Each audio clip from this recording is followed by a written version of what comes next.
Hello everyone, this is me Dr.RukmaniChoudhary and you are watching Dr. Rukmani's Health Update. My today's topic is about swelling in epididymis and that is called epididymitis. I'll be talking everything about epididymitis or orchitis. Everything about like risk factors, causes, symptoms, prevention part, best effective homeopathic medicine and treatment in allopathy. So I request you to watch complete video for complete information. If you're watching first time, please like, share and subscribe my channel. Press the bell icon to get notification. So let's begin. Epididymitis. So let's talk about the epididymis first. Epididymis is a tubular structure and that is situated just behind your testes, and the function it carries and stores the sperms. So whenever there is a kind of STI, means sexually transmitted due to STIs, so it gets inflamed, means your epididymis gets swollen up, and it usually spreads like your surrounding tissues coexist with the orchitis. So that's how we call it epididymo-orchitis. Talk about the causes and risk factors part.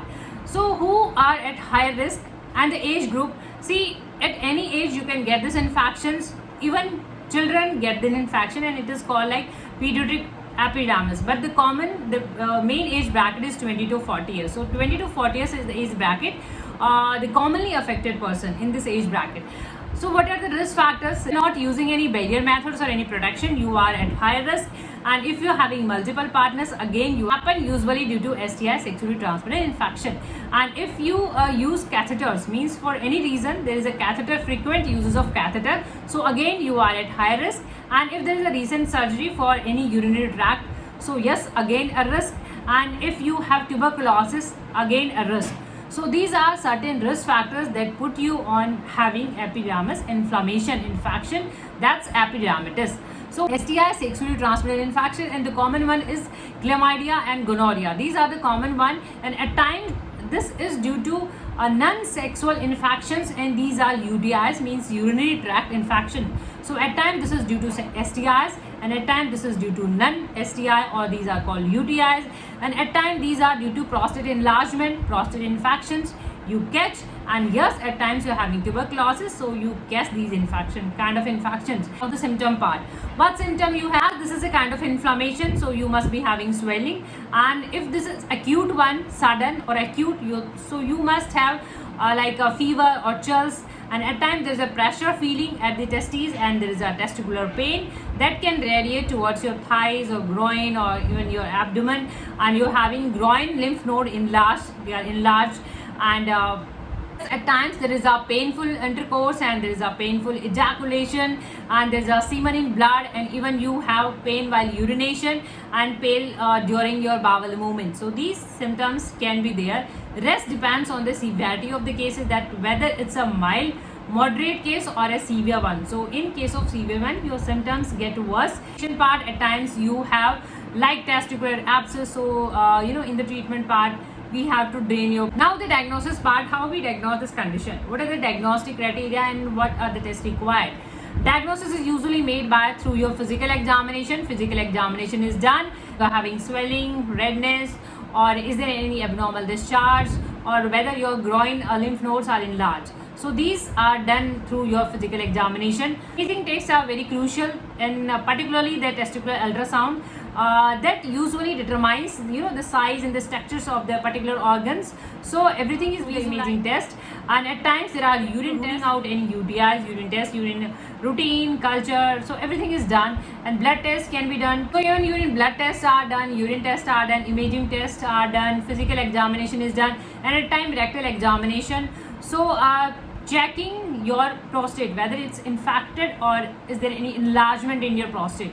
So through rectum it is done. Prevention and home care part, how you can prevent this condition. See, for preventing any condition, just you need to know about the risk factors, why you get this infection, why you get these kind of infection. After having STIs, your epididymis gets inflamed. So just avoiding those STIs, so use barrier methods, protections, and use barrier methods, and just limit your partners, and get vaccinated for tuberculosis.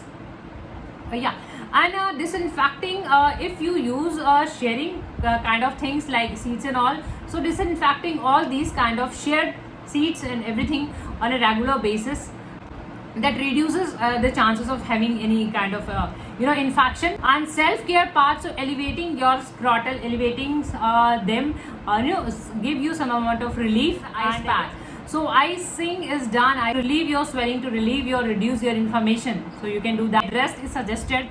You are not supposed to lift the heavy object. So just avoid that.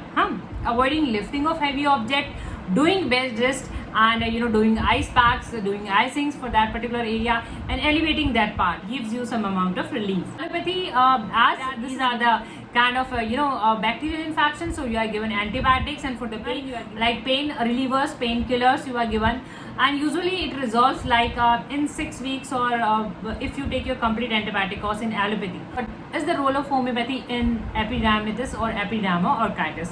I have already uploaded video on orchitis. You can watch that video, particularly for the epidermis inflammation, epididymitis.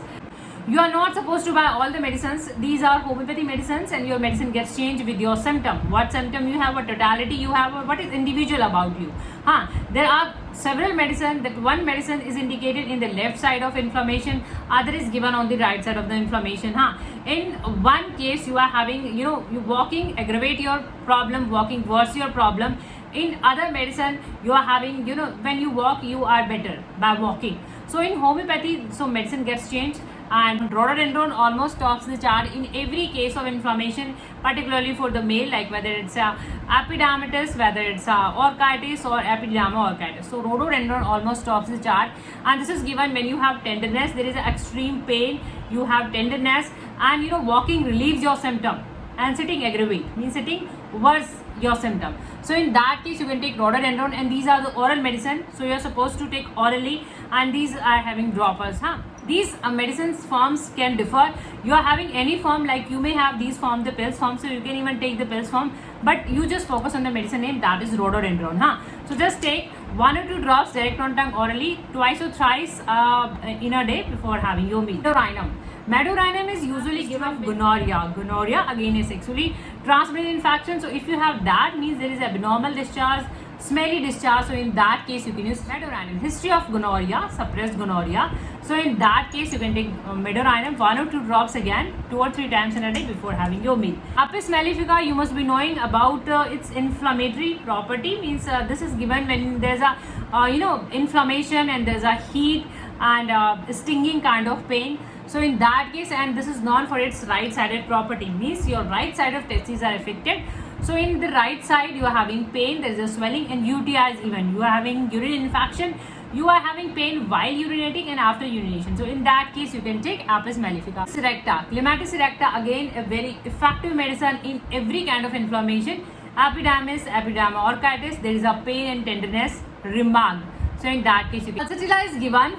Pulsatilla is the medicine, and pulsatilla is given when you have abnormal discharge, and that is greenish yellowish discharge. So in that case you can take pulsatilla. Pulsatilla again 1 or 2 drops direct on. C. spongia is again very effective medicine in every kind of inflammation, epididymitis, epidermal orchitis, and there is a heat and burning sensation in spongia tosta. So if these are the symptoms, you can take spongia tosta as well. Like Muxol is there for the abnormal purulent discharge, Cantharis is there when you have UTI, associated UTI, so you can use Cantharis 97 orchitis drop. So this is in the drop form again, and just you have 5 or 10 drops in some water, and just mix it and just have it like 2 or 3 times in a day, as well, depending on the patient's individual history. So hopefully this video can give you some amount of help. If you find this video knowledgeable, informative, please like, share and subscribe my channel. Press the bell icon to get notified. Keep watching, keep supporting. Thank you for your time. Thank you for watching. Thank you so much.